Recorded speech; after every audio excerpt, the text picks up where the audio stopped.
ও আল্লাহ, ও গো মালিক, তুমি ছাড়া তো আমাদের আর কেউ নাই, তুমি ছাড়া তো আমার আর কেউ নাই। আল্লাহ গো, তুমি যদি মাফ না করো কে আমাকে মাফ করবে? তুমি যদি মাফ না করো কে আমাকে মাফ করবে? তুমি যদি আমাকে মাফ করো তাহলে তোমার কোনো দিকে কমবে না, তুমি যদি আমাকে মাফ না করো তোমার কোনো দিকে বাড়বে না।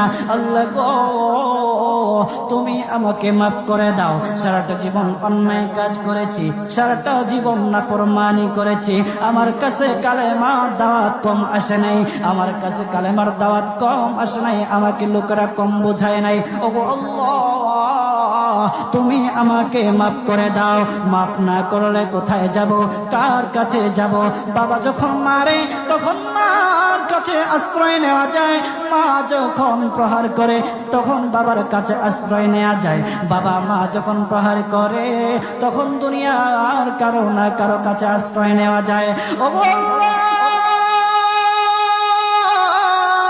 ওগো মালিক, তুমি যদি আমাকে মারো, তুমি যদি আমাকে আযাব দাও, ওগো আল্লাহ, কার কাছে যাব, কার কাছে গিয়া মাফ চাইবো?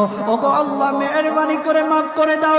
এইরকম কান্না করতেছে, কান্না করতেছে, চোখের পানি তার এমন ভাবে পড়তেছে, দাড়ি ভিজতেছে, দাড়ি ভিজে জমিনের মধ্যে চোখের পানি পড়তেছে, কান্না করতেছে।